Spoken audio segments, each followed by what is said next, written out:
Hi everyone.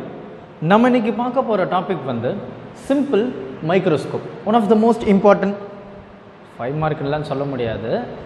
இதை base பண்ணி ஒரு காம்பவுண்ட் மைக்ரோஸ்கோப் அப்படின்னு சொல்லிட்டு ஒரு டாபிக் கொடுத்துருப்பாங்க. அதுதான் one of the most important 5 mark in chapter 6 12th ஃபிசிக்ஸுக்கு. அப்போ அந்த டாபிக் எடுக்கலாம்ல சார்? எடுக்கலாம். பட் உங்களுக்கு பேசிக் தெரியணும்ல, அந்த பேசிக் இதில் தான் இருக்குது. சிம்பிள் மைக்ரோஸ்கோப் ரோல் ஆயிடுச்சு. அப்போ சிம்பிள் மைக்ரோஸ்கோப் அப்படின்னா என்ன? ரொம்ப சிம்பிளான ஒரு வேர்டு தான் சிம்பிள் மைக்ரோஸ்கோப். நம்ம டே டு டே லைஃப்பில் சம்டைம்ஸ் நம்ம யூஸ் பண்ணுவோம். புக் ரீட் பண்ணும்போது, என்ன சார் புக்கை ரீட் பண்ணும்போது நம்ம மைக்ரோஸ்கோப் யூஸ் பண்ணுறோமா? ஆமாம். என்னது சிம்பிள் மைக்ரோஸ்கோப் அப்படின்னா? ரொம்ப சிம்பிள் தான். பூத கண்ணாடி, அந்த ரவுண்டாக இருக்கும்ல, இந்த மாதிரி இருக்கும். நம்ம இங்கே பிடிச்சிட்டு நம்ம பார்ப்போம். அதுதான் நம்ம சிம்பிள் மைக்ரோஸ்கோப் அப்படின்னு சொல்லுவோம். ரொம்ப பேசிக்கான ஒரு விஷயம்.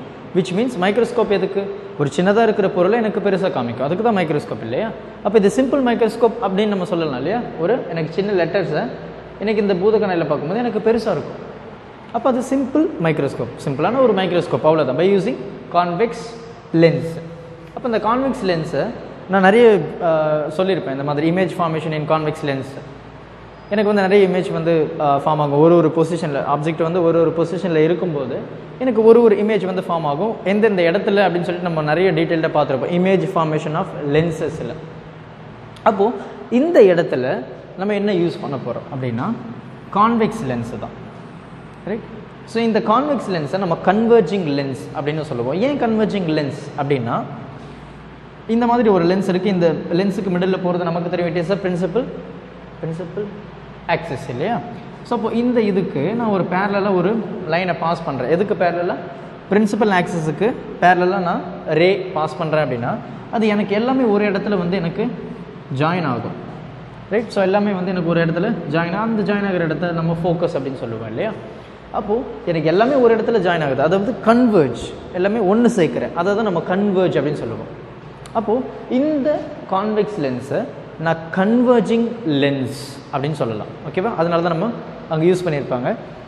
அதே மாதிரி இமேஜ் ஃபார்மேஷனில் நான் சொல்லியிருப்பேன், if the object is placed, அதாவது எனக்கு இந்த கான்வெக்ஸ் லென்ஸில் எனக்கு ஒரே ஒரு கேஸில் மட்டும்தான் எனக்கு இமேஜ் நெகட்டிவாக இருக்கும் அப்படின்னு சொல்லியிருப்பேன். அது எப்போது? இது வந்து நமக்கு பிரின்சிபல் ஆக்சிஸ்ன்னு தெரியும். எனக்கு வந்து இங்கே எஃப், எனக்கு இங்கே 2F, இங்கே F, இங்கே 2F இல்லையா? இஃப் சப்போஸ் இது நமக்கு தெரியும், இது போல் அப்படின்னு. இஃப் சப்போஸ் நான் என்ன பண்ண போகிறேன், எனக்கு இமேஜை விச் மீன்ஸ் ஆப்ஜெக்ட்டு இங்கே இருக்குன்னு வச்சுப்போம், ரைட்டா? ஸோ நமக்கு தெரியும் ஒரு ரெண்டு ரே கன்சிடர் பண்ணேன் அப்படின்னா ஒரு ரே வந்து இந்த பிரின்சிபல் ஆக்சிஸுக்கு பேரலாக எடுத்திருப்பேன், ரைட்? இன்னொன்று எங்கே எடுத்திருப்பேன்? இந்த போலில் ஸ்ட்ரைக் ஆகும் அப்படின்னு சொல்லியிருப்பேன் இல்லையா?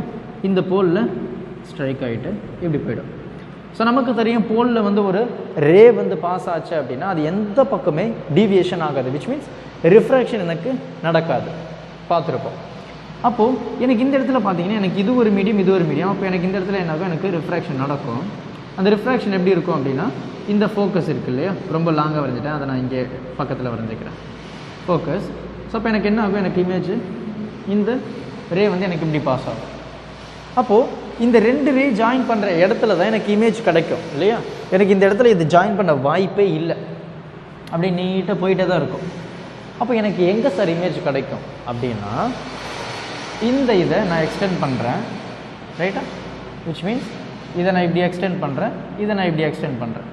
ஸோ அப்போ இந்த இடத்துல எனக்கு ரெண்டுமே மீட் ஆகும்.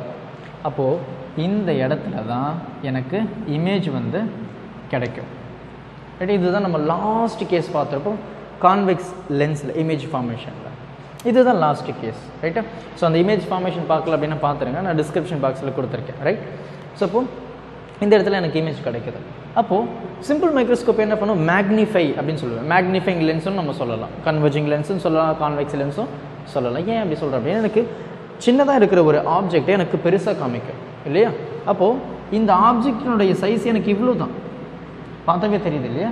எனக்கு இவ்வளோ தான். ஆனால் எனக்கு கிடைக்கிற இமேஜ் எப்படி இருக்குது? இவ்வளோ பெருசு. அப்போது மேக்னிஃபை பண்ணியாச்சு, அப்போது இமேஜை நான் பெருசாக எடுத்துகிட்டு வந்தாச்சு, ரைட்டா? ஸோ இதுதான் நம்ம மேக்னிஃபையிங் லென்ஸ் அப்படின்னு சொல்லுவோம். இந்த டயக்ராமில் உங்களுக்கு எந்த ஒரு டவுட்டும் இருக்காது அப்படின்னு நான் நம்புகிறேன், ரைட்? இதுக்கப்புறம் இது இந்த டயக்ராம் புரிஞ்சதுன்னா உங்களுக்கு போதும், ரைட்? ஸோ அதுக்கப்புறம் நமக்கு 2 பாயிண்ட் கொடுத்துருப்பாங்க. என்ன அப்படின்னா நியர் பாயிண்ட் ஃபோக்கஸிங் அப்படின்னு சொல்லிட்டு ஒன்று கொடுத்துருப்பாங்க. அதுக்கப்புறம் வந்து நார்மல் ஃபோக்கஸிங் அப்படின்னு கொடுத்துருப்பாங்க. நியர் பாயிண்ட் ஃபோக்கஸிங் அப்படின்னா ஒன்றும் இல்லை, ரொம்ப சிம்பிளான ஒரு விஷயம் தான், ரைட்? நியர் பாயிண்ட் ஃபோக்கஸிங் அப்படின்னா நம்ம ஐ நார்மல், ரைட்டா? நம்ம ஐ நியர் பாயிண்ட் ஃபோக்கஸிங், ஃபோக்கஸ்னு மட்டும் எழுதிக்கிறேன். செகண்ட் நம்ம என்ன சொல்கிறோம்? நார்மல்.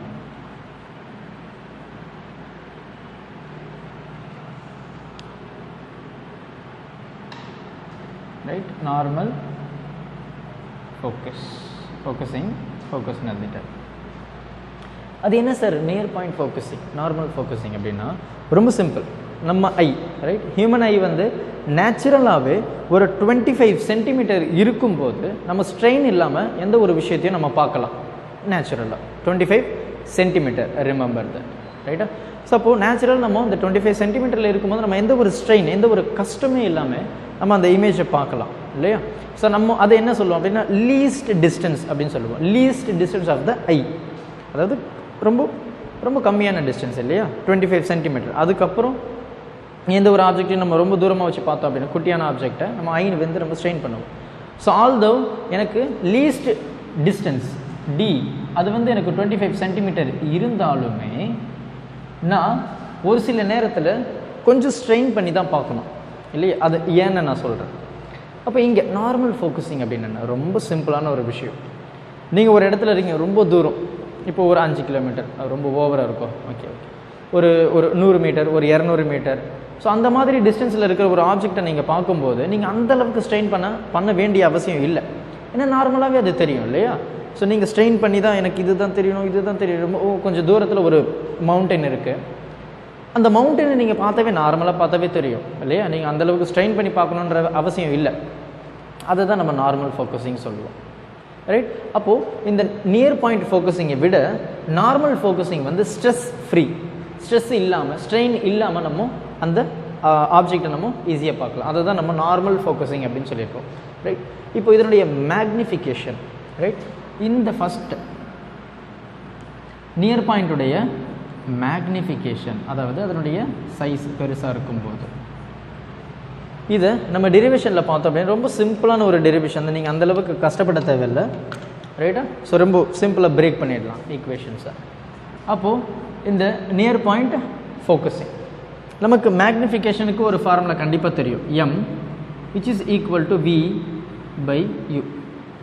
v அப்படின்றது ஒன்றும் இல்லை சார், இருக்குது ஒன்றும் இல்லைன்னா அந்த மாதிரி இல்லைன்னு, ரொம்ப சிம்பிளான வேர்டு அப்படின்னு சொல்ல வர லெட்டர். ஸோ இப்போ v அப்படின்றது இமேஜ், ரைட்? ஸோ எனக்கு இந்த இடத்துல தான் இமேஜ் ஃபார்ம் ஆகுது, இந்த இமேஜை தான் நம்ம v அப்படின்னு சொல்லுவோம், அதனுடைய டிஸ்டன்ஸ். u அப்படின்றது ஆப்ஜெக்டினுடைய டிஸ்டன்ஸ், எனக்கு இங்கே தான் ஆப்ஜெக்ட் இது, ரைட்டா? ஸோ இப்போ magnification which is equal to v by u. இப்போது நம்ம இங்கே என்ன பண்ண போகிறோம் அப்படின்னா by using the lens formula, இங்கே நான் எழுதிடுறேன். லென்ஸ் ஃபார்முலா என்ன?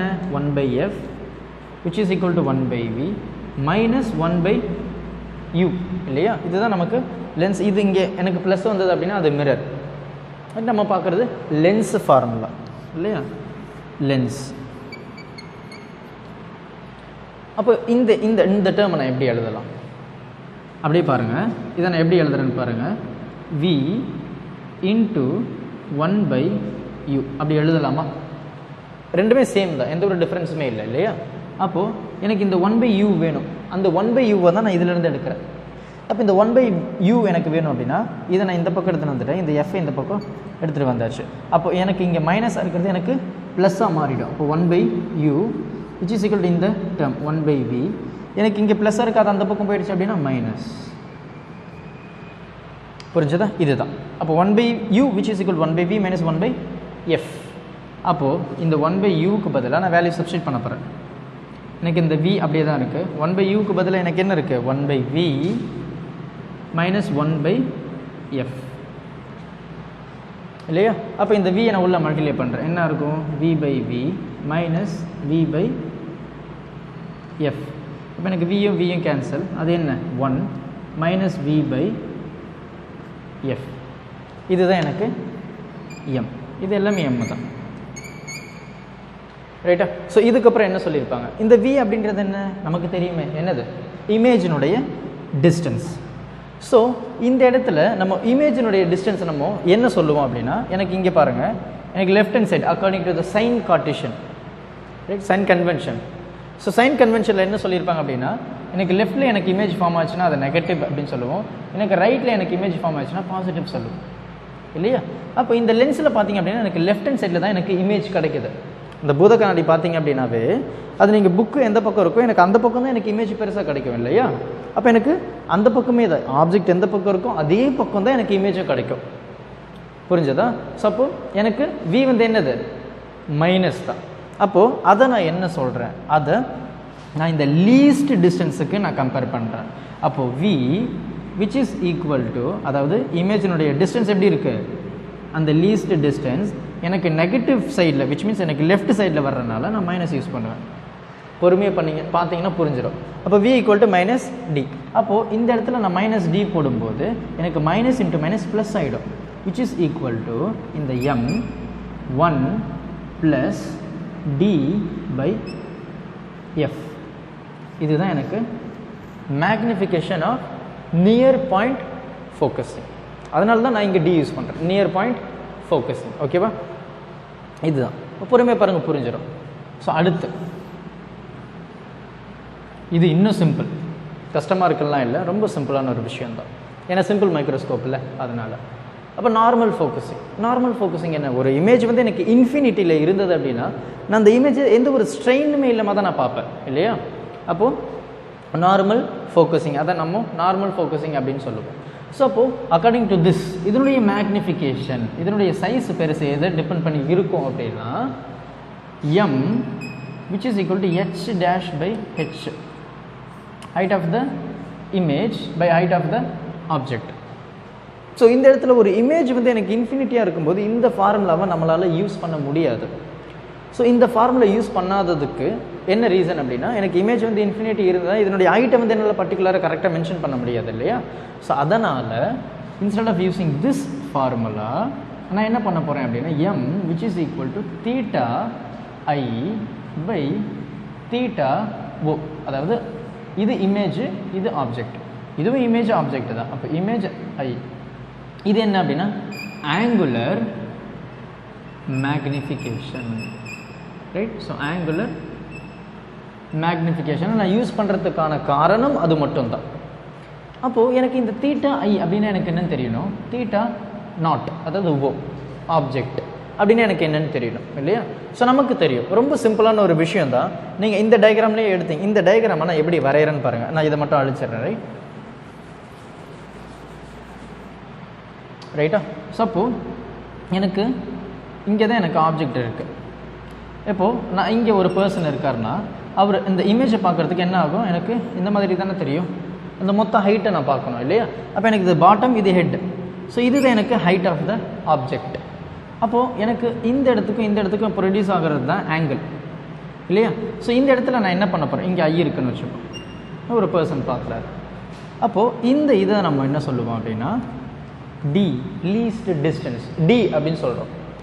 ஏன்னா இந்த இடத்துல நான் எந்த ஒரு இன்ஸ்ட்ருமெண்ட்டுமே நான் யூஸ் பண்ணலை. Suppose instrument in the sense அந்த லென்ஸ், ரைட்டா? ஸோ இதை நம்ம என்ன சொல்லியிருப்பாங்கன்னா அன்எய்டட் அப்படின்னு சொல்லியிருப்பாங்க. சப்போஸ் இதே கேஸில் நான் ஒரு லென்ஸை யூஸ் பண்ணுறேன், அதே மாதிரி எனக்கு ஒரு சர்டைன் ஹைட்டில் எனக்கு ஒரு ஆப்ஜெக்ட் இருக்குது, ரைட்டா? இதே ஆப்ஜெக்ட் தான் நான் இங்கே வரைகிறேன், எந்த ஒரு டிஃப்ரென்ஸுமே இல்லை. ஸோ இது என்ன இருக்குது, இது நான் ஃபோக்கல் லென்த் அப்படின்னு சொல்கிறேன் எஃப். அப்போ எனக்கு இந்த மாதிரி போகும், எனக்கு இது இப்படி வரும், இந்த போலில் வந்து இது ரீச் ஆகும், எனக்கு இன்ஃபினிட்டி போகும். அப்போ எனக்கு இந்த இடத்துல ஜாயின் ஆகும், எனக்கு இந்த இடத்துல எனக்கு இமேஜ் கிடைக்கும். இதை நம்ம ஹெச் டேஷ் அப்படின்னு சொல்லுவோம், இதை ஹெச் அப்படின்னு சொல்கிறோம், ரைட்டா? சப்போ ஏன்னா எனக்கு இது இமேஜினுடைய ஹைட்டு, இது ஆப்ஜெக்டினுடைய ஹைட்டு, அவ்வளோதான், ரைட்டா? ஸோ அப்போ இந்த ரெண்டு கேஸையும் நம்ம எடுத்தோம் அப்படின்னா ரொம்ப சிம்பிளாக சொல்லிடலாம். ஸோ இந்த அன்எய்டடை நம்ம ஆப்ஜெக்டை கன்சிடர் பண்ணுவோம், எய்டடை நம்ம இமேஜாக கன்சிடர் பண்ணுவோம்.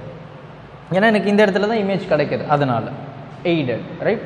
ஸோ அப்போ இதை எழுதும்போது தீட்டா, அப்போது நம்ம இதை என்ன சொல்லுவோம்னா டேன் தீட்டா, டேன் தீட்டா. அப்படி டேன் அப்படின்னா என்ன, ஆப்போசிட் பை அட்ஜசன்ட். ஆப்போசிட் என்ன, ஹெச், அட்ஜசன்ட் என்ன, டி. இல்லையா? இது என்ன? ஆப்ஜெக்ட் இல்லையா? ஆப்ஜெக்ட். ஸோ அதனால் நான் ஓ அப்படின்னு போட்டாச்சு. ஏன் நான் இங்கே சொல்கிறேன் அப்படின்னா, ஏன் இதை நான் இமேஜாக எடுக்கக்கூடாதான்றது கேள்வி உங்களுக்கு வரலாம். இந்த இடத்துல நான் எந்த ஒரு லென்ஸுமே நான் யூஸ் பண்ணலை, ரைட்டா? எந்த ஒரு லென்ஸுமே யூஸ் பண்ணாதப்போ எனக்கு இங்கே இமேஜ் எப்படி இருக்கும்? ஆப்ஜெக்ட் மட்டும் தானே இருக்கும். அப்போ நான் எக்ஸ்ட்ராமாக ஒரு லென்ஸை யூஸ் பண்ணி இந்த ஆப்ஜெக்டை நான் இமேஜாக பார்க்குறேன் பெருசாக. அதனால தான் இதை நான் இமேஜுக்கு எடுத்துக்கிறேன். ரைட்? டவுட் கிளியராக இருக்கும் நம்புகிறேன்.